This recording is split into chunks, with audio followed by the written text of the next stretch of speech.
Perang Padri berawal dari keadaan masyarakat Minangkabau yang udah lama memeluk agama Islam, tapi sebagian besar dari mereka masih memegang teguh adat dan ngejalanin kebiasaan lama, kayak minum minuman keras, berjudi, dan nyabung ayam. Padahal, di ajaran Islam, kebiasaan-kebiasaan itu tuh termasuk perbuatan yang terlarang. Keadaan itu masih terjadi di lingkungan masyarakat yang kepercayaan Islamnya masih belum kuat. Terus, ada 3 orang haji bernama Haji Miskin, Haji Piobang, dan Haji Sumanik yang ingin ngelakuin gerakan pembaruan ajaran Islam di Minangkabau. Gerakan pembaruan ini diilhami dari penaklukan Mekah sama kaum pembaru pemurnian agama Islam atau kaum Wahabi.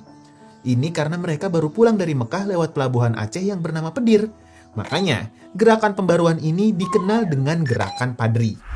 Mereka ngelakuin gerakan pembaruan karena kecewa tuh ngelihat kondisi masyarakat Minangkabau waktu itu. Apalagi kalangan-kalangan bangsawan dan raja-raja atau kaum adat masih ngejalanin hal-hal yang dilarang dalam Islam. Ditambah, mereka nggak menaati ajaran agama dan lebih mentingin adat daripada aturan-aturan agama. Terus, waktu itu, datanglah Tuanku Nan Renceh punya keinginan yang sama dengan 3 haji.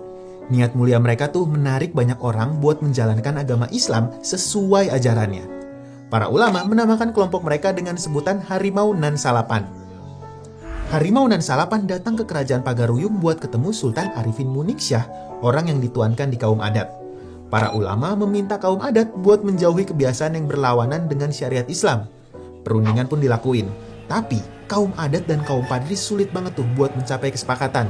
Sampai-sampai meletuslah perang saudara di tahun 1803. Kaum padri ngadepin perlawanan yang sangat sengit tuh dari kaum adat.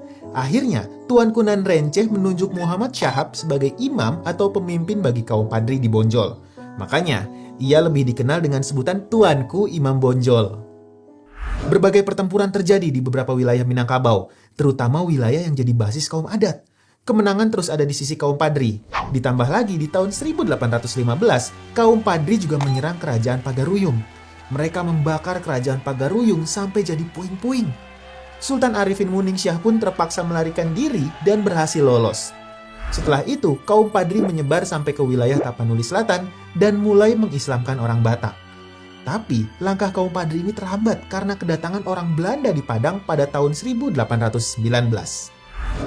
Karena terdesak dengan kaum padri, Sultan Arifin Muningsyah meminta bantuan sama Belanda dan mereka membuat kesepakatan.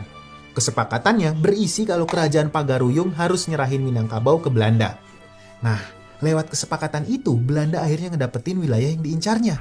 Karena Minangkabau pusat perdagangan kopi yang jadi komoditas unggulan. Pasca perjanjian itu, di tahun 1821, muncul perang antara kaum padri sama kaum adat yang dibantu sama Belanda.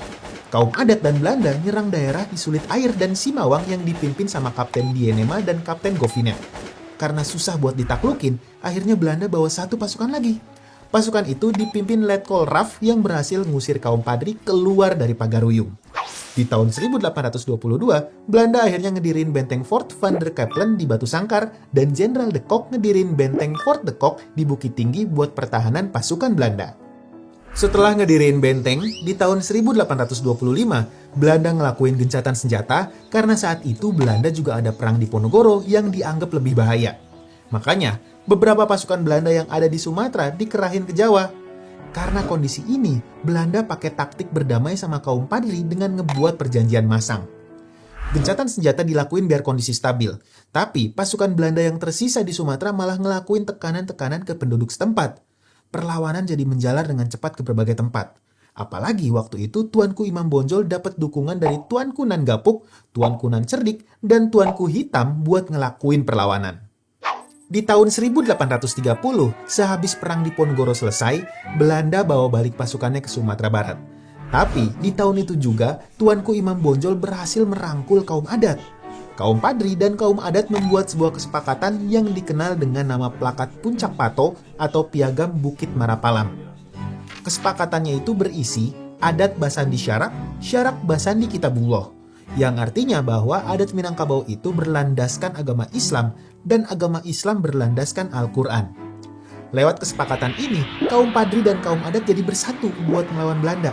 Soalnya mereka sadar kalau Belanda ternyata ya cuma mau mengadu domba. Belanda nyerang markas kaum padri yang ada di Tanjung Alam di tahun 1833. Walaupun udah dapat bantuan dari kaum adat, kekuatan kaum padri makin merosot. Tapi kekuatan Belanda malah makin kuat. Karena waktu itu pasukan Diponegoro yang menyerah ke Belanda dikerahin buat menumpas kaum Padri. Walaupun begitu, kaum adat dan kaum Padri tetap tertahan dari serangan Belanda. Buat mempercepat penyelesaian masalah Perang Padri, Gubernur Jenderal Van den Bosch sampai datang ke Sumatera Barat buat ngelihat sendiri keadaan di medan pertempuran. Waktu itu juga, dia ngeluarin pernyataan gubernemen atau pemerintah yang terkenal dengan nama Plakat Panjang. Pernyataan itu berisi kalau Belanda datang buat berdagang dan menjaga keamanan. Terus, penduduk Minangkabau yang ikut Belanda nggak harus bayar pajak. Belanda juga bakal ngebuat jalan dan buka sekolah. Tapi, buat ngewujudin itu semua, penduduk yang ikut Belanda wajib nanam kopi dan jual ke Belanda. Tapi, rakyat Sumatera Barat nggak nanggepin pernyataan itu dan terus ngelanjutin perlawanan. Dalam kondisi terjepit, pihak Belanda ngajakin Tuanku Imam Bonjol buat berunding. Tapi, perundingan itu malah dimanfaatin sama Belanda buat tahu seberapa besar kekuatan kaum Padri dan kaum adat yang ada di Benteng Bonjol. Akhirnya, perundingan pun gagal, karena Belanda udah ngepung duluan Benteng Bonjol, markas utama kaum Padri. Di tanggal 16 Juni 1835, Benteng Bonjol diserang pakai tembakan mortir dan meriam. Kaum Padri juga ngelakuin aksi balasan dengan nyerang pasukan Belanda pakai tembakan dari atas bukit. Dengan susah payah, kaum Padri dan kaum adat ngadepin kekuatan Belanda yang jauh lebih kuat. Akhirnya, markas kaum Padri jatuh ke tangan Belanda. Di tanggal 25 Oktober 1837, Tuanku Imam Bonjol beserta sisa-sisa pasukannya ditawan atau ditangkap sama Belanda. Tuanku Imam Bonjol dibuang ke Cianjur, terus dipindahin ke Ambon dan akhirnya dibuang lagi ke Minahasa atau Manado. Tertangkapnya Imam Bonjol gak bikin perlawanan berhenti gitu aja. Perlawanan masih ada walaupun kekuatan kaum Padri udah gak sekuat sebelumnya. Baru tuh, di tahun 1845, Belanda menang sepenuhnya. Pagaruyung gak lagi jadi daerah otonom. Belanda ngubah sistem pemerintahannya kayak di Jawa. Kerajaan Pagaruyung jadi ada di bawah kekuasaan Belanda. Rajanya dijadiin bupati.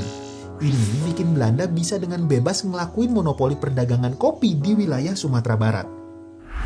Oke teman-teman,